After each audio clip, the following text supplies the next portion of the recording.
आज हम लोग देखेंगे आज का न्यू टॉपिक। आज की वीडियो हम लोग का 3.5 का जो मैथ का चैप्टर है उसमें 3.5 का यहाँ पे 1 नंबर क्वेश्चन है। ठीक है, 1 में यहाँ पे 5-6 क्वेश्चन है जो कि आप पढ़ रहे हैं। ठीक है ना, इसमें कैसे बनाना है।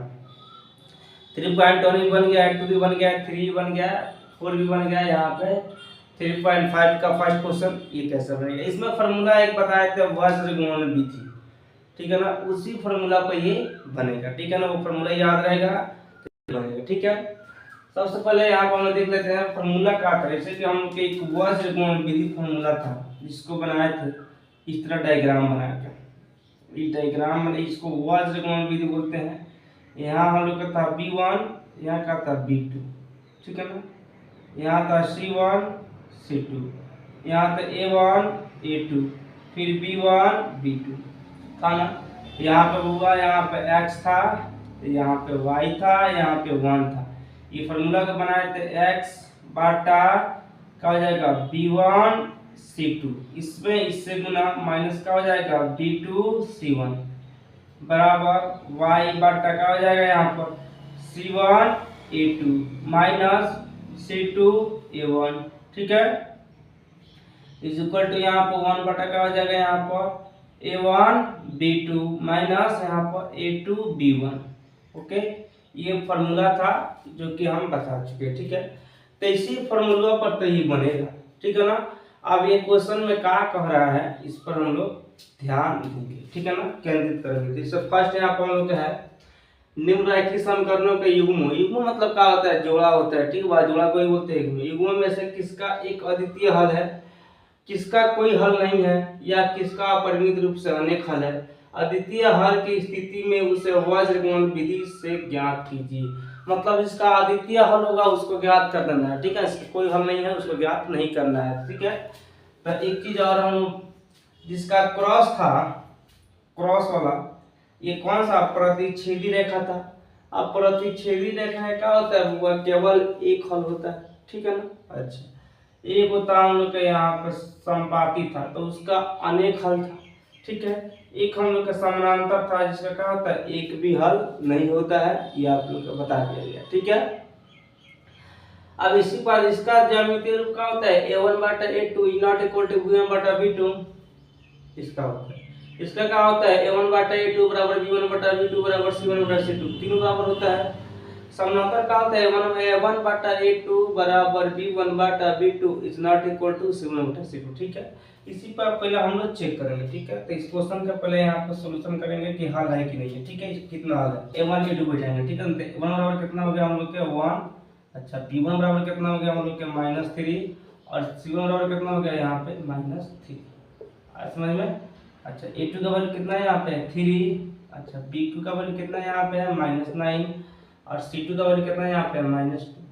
समझ में, अब देखेंगे यहाँ पे चेक करेंगे नाम A1 बटा A2, A1 का वैल्यू 1 बटा 3, अच्छा B1 बटा B2, तो B1 का वैल्यू कितना -3 बटा -9, माइनस से माइनस कट गया तो कितना बच गया 1 बटा 3 2 के बराबर हो गया और C1 बटा C2, तो C1 का वैल्यू कितना है यहाँ पे है -3, अच्छा C2 कितना है -2, ये बराबर नहीं है।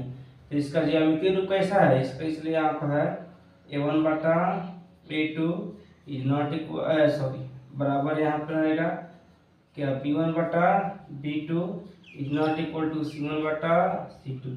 तो कहा इसका कोई भी हल नहीं है। ठीक है, इसका हल नहीं ना होता है तो यहाँ लिखना अतः इसका इसका कोई हल नहीं है, कोई हल नहीं। तो कोई हल नहीं है क्या ये वज्र गुणन विधि से हल नहीं होगा।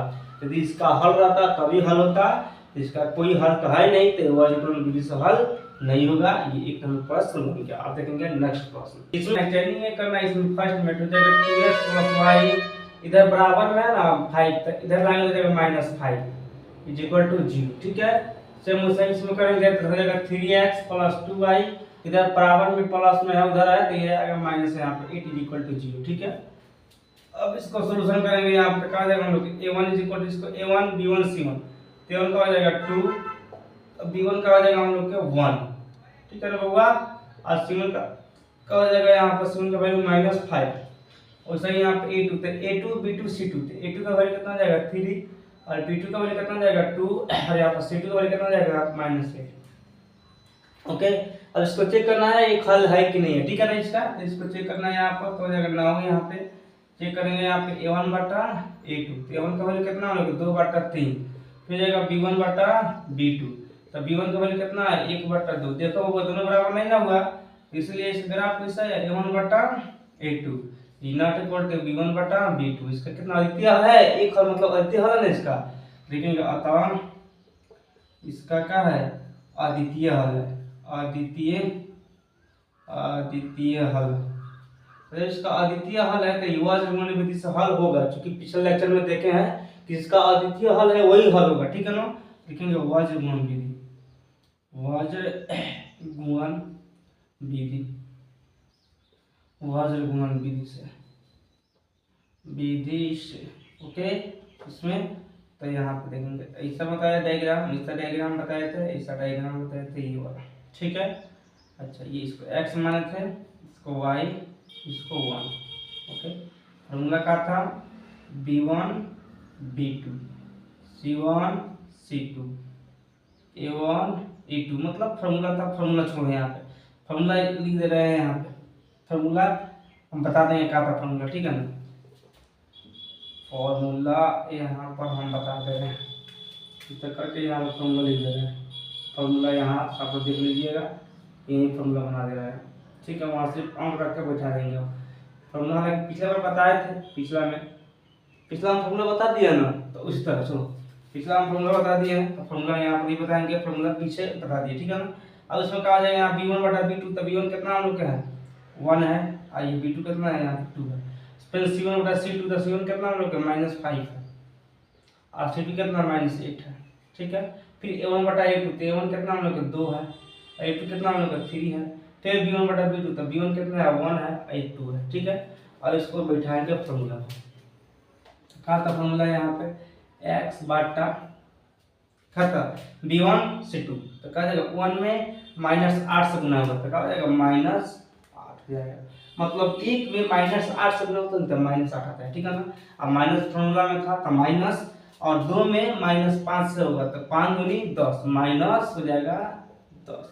काहे -10 हाई माइनस फॉर्मूला में है, हाई 5 गुना 10 गुना हुआ है तो हाई माइनस आएगा, ठीक है। बराबर यहाँ पर थोड़ा सा शॉर्टकट बना रहे हैं बटा यहाँ पर, अब देखो यहाँ पे अब इसमें 5 से 3 में होगा तो 5 3 15 माइनस हो जाएगा, माइनस यानी माइनस यहाँ हो जाएगा 15, अब माइनस फॉर्मूला में है तो माइनस, और फिर 8 में इससे होगा तो कितना 8 दूनी का 16 -16 का है -16, तो यहाँ बता रहा है -16 क्या है, -16 इसलिए आ गया है क्योंकि यहाँ पर गुना हुआ है तो प्लस माइनस माइनस होता है 8 गुना 16, ठीक है। बराबर है यहाँ पर 1, अब रहेगा यहाँ पर 1 बटा, अब 1 यहाँ पर अब गुना होगा 2 में 2 से 2 दूनी का 4 हो जाएगा, ठीक है। माइनस फॉर्मूला में है तो माइनस, अब 3 में 1 से करेंगे तो 3 है कौन 3 हो जाएगा, ओके 3 है क्या या अब देखेंगे यहाँ पर x बटा हो जाएगा -8 और माइनस माइनस प्लस 10 बराबर यहाँ पर हो जाएगा y -15 और माइनस माइनस प्लस कितना हम लोग 16 बराबर यहाँ पे 1 बटा 1 का है 4 में से 3 गया तो एक ना बच गया। अब जो है वाला इससे दोनों में गुना करना है, मतलब एक यहाँ पे हो जाएगा x बटा कितना हो जाएगा 2, 8 में से 10 में 2 बच गया बराबर यहाँ हो जाएगा 1 बटा 1 है वो लिखाएगा, इससे गुना होगा, ठीक है ना। एंड फिर यहाँ पे सेकंड यहाँ पे देखो y बटा 1 का है तो -15 में से 16 घटेगा तो 1 आएगा तो 1 बराबर कितना हो जाएगा 1 बटा 1, ठीक है। अब गुना करेंगे तो 1 में x से कितना हो जाएगा x बराबर 2 1 से 2 आएगा, एंड यहाँ पे y में 1 से होगा तो कितना आएगा हम लोग को y आ जाएगा, ठीक है। और 1 में 1 से होता है तो 1 रहता है, अतः यहाँ पर लिख सकते हैं x = 2 एंड यहाँ पे y = 1, ये दोनों इसका आंसर आ गया। तो हम लोग की क्या होगा 2 नंबर क्वेश्चन भी बहुत ही आसान तरीके से बन गया। अब देखेंगे इसका थर्ड क्वेश्चन नेक्स्ट पेज पर। नंबर 3 हम लोग चेक करेंगे कैसा हल है, अद्वितीय है कि अनेक हल है, इसका कोई हल नहीं है, ठीक है। देखेंगे यहाँ पर सॉल्यूशन इसको लिखेंगे यहाँ पहले a1 तो a1 = कितना हो जाएगा 3a1 b1 c1 और यहाँ पे b1 और कितना हो जाएगा हम लोग का यहाँ पर y रहेगा, ठीक है। ये देखना है -5 और c1 कितना हो जाएगा हम लोग के यहाँ पे 20, अच्छा a2 कितना हो जाएगा यहाँ पे देखना 6, अच्छा b2 कितना हो जाएगा यहाँ पे -10, ठीक है। और यहाँ पर C2 कितना हो जाएगा यहाँ पे 40। इसको देखेंगे फिर ये इसको बैठाएंगे, क्या हो जाएगा यहाँ पर A1 बटा A2। A1 का वैल्यू कितना है 3 बटा 6 कटे कितना जाएगा 1 बटा 2। अच्छा यहाँ पर B1 बटा B2, तो B1 का वैल्यू कितना है यहाँ पे -5 बटा -10 कटे कितना चला गया 1 बटा 2। ठीक है, यहाँ पर C1 बटा C2, C1 का वैल्यू कितना है यहाँ पे है 20 बटा 40, तो कटे कितना चला गया 1 बटा 2। तीनों है ना, तीनों एक बराबर यहाँ पर है। ये भी 1 बटा 2 1 बटा 2 1 बटा 2, यानी इसका कैसे हो जाएगा, इसलिए यहाँ पर दिया पर A1 बटा A2 बराबर B1 बटा B2, अच्छा इक्वल टू C1 बटा C2। इसका कितना है अपरिमित रूप से अनेक हल है, तो कितना आता है यहाँ पे इसका क्या है अनेक हल है, अनेक हल है। देखो बाबा जिसका अनेक हल है उसको वर्गमूल विधि से हल नहीं करना है, सिर्फ उसको हल करना है जिसका अद्वितीय हल है। ठीक है ना, तो ये भी हम लोग का वर्गमूल विधि से नहीं बनेगा और ये क्वेश्चन बन गया, इसका आंसर इतना ही रहेगा। ठीक है ना, अब देखेंगे हम लोग 3 नंबर क्वेश्चन बन रेडी हो गया, और देखेंगे हम लोग 4 नंबर क्वेश्चन नेक्स्ट पेज पे। हम लोग के यहाँ पे 4 नंबर क्वेश्चन 3 नंबर बन गया, 4 नंबर देखेंगे। इसका आपसे मुझे सॉल्यूशन फर्स्ट का था, सेकंड का, थर्ड का, फोर्थ का सब में क्या रहा A1, इसका A1 B1 C1। A1 का हो जाएगा हम लोग A1 बराबर 1, अच्छा B1 बराबर क्या हो जाएगा यहाँ पे -3, और C1 बराबर क्या हो जाएगा वो है यहाँ पे 7।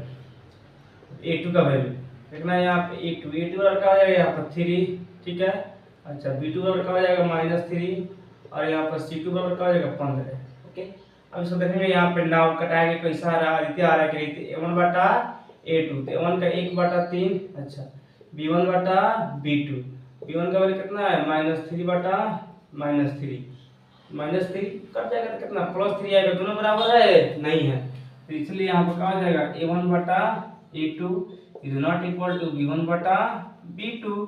इसका क्या है अद्वितीय हल है कि नहीं, इसका एक हल है, मतलब एक मतलब का अद्वितीय हल है, तो इसका क्या है अद्वितीय हल है, अद्वितीय हल है, तो इसका अद्वितीय हल है उसको वर्गमूल विधि से निकाल देना है, तो लिखेंगे वर्गमूल विधि। अब इससे क्या करना है, तो डायग्राम बनाए थे, इस तरह डायग्राम बनाएंगे। फार्मूला आप लोग को याद है, बता दिए हैं, फार्मूला आप लोग देख सकते हैं। ठीक है ना, इसका फार्मूला क्या है ये आप लोग के सामने है, आप लोग इस फार्मूला को ध्यान दीजिए। B1 बटा B2 यहाँ हो जाएगा हम लोग का x y1, ये क्या था B1 बटा B2, तो B1 का वैल्यू कितना हम लोग का है देखो यहाँ पे -3, अब B2 का वैल्यू -3, अच्छा C1 बटा C2, C1 कितना हम लोग का 7 बटा कितना 15, 7 है 15 है जाएगा 7 15। A1 बटा A2, A1 कितना है 1 बटा 3, A1 का वैल्यू 1 अब A2 का वैल्यू 3, फिर B1 बटा B2 तो -3 बटा -3, सिंपल। और इसको यहाँ पर हल करेंगे तो क्या हो जाएगा यहाँ पे x बटा B1 A2। ठीक है ना, इन -3 में 15 से लगने में कितना है 15 यहाँ 43 -45। ठीक है, माइनस फार्मूला में है माइनस, इससे इसमें गुना करेंगे 7 3 का 21 का हो जाएगा -21 आएगा ना, ये गुना होगा तो -21 आएगा होगा, गुना होता है तो 7 3 का 21 और माइनस का माइनस। ठीक है, फिर y बटा, ठीक है यहाँ पर समझ लेना, आपको ध्यान समझना है, 7 में करना है 3 से, 7 3 का 21 हो जाएगा उनके यहाँ पे 21, माइनस फार्मूला में है तो माइनस, 15 में 1 से तो 15 कम 15 हो जाएगा यहाँ पे, सिंपल। 1 मानना है तो 1 से गुना करना है, किसमें 1 से 3 -3 में, तो प्लस माइनस माइनस कितना जाएगा 3 कम 3 -3, माइनस फार्मूला में है 3 3 के 9 कितना जाएगा -9, तो यहाँ पे -9। ओके, आगे आएंगे तो जाएगा x बटा -45 माइनस माइनस प्लस, यहाँ आएगा 45, अब प्लस कितना जाएगा हम लोग के यहाँ पे 21 बराबर y बटा कितना गया घट गया यहाँ पे 21 को मुझसे 15 गया तो कितना 6 गुना बचता है, लिखेंगे यहाँ पे 6 गो बराबर यहाँ पे 1 बटा यहाँ पे 6 आएगा, -3 माइनस माइनस जाएगा प्लस और 9 के। ओके, अब यहाँ आ गया क्या हो जाएगा x बटा यहाँ पे घटेगा तो कितना 5 में से 1 गया तो 4 को, ये हो जाएगा -24 हो जाएगा, y बटा 6 हो जाएगा, ये 1 बटा -3 में से 9 गया तो कितना 6 आएगा, सिंपल। अब इसका इससे दोनों में गुना करेंगे इससे, ठीक 1 बटा 6 है, ठीक है ना, तो x बटा कितना -24 बराबर कितना आएगा 1 बटा 6, एंड यहाँ पे एक यहाँ पे y बटा 6 बराबर कितना हो जाएगा 1 बटा 6। ओके, इससे दोनों में गुना हो गया। अब गुना होगा तो कितना हो जाएगा 6 में x हो जाएगा 6x बराबर -24 में उसका कितना हो जाएगा -24। अच्छा यहाँ देखेंगे, यहाँ गुना होगा y में 6 तो कितना आएगा 6y, और y में 1 से 6 से 1 में होगा 6 आएगा यहाँ पे, या x इज इक्वल टू कितना आएगा -24 बटा 6। ठीक है ना, हम लोग एंड y कितना आएगा हमको y बराबर 6/6।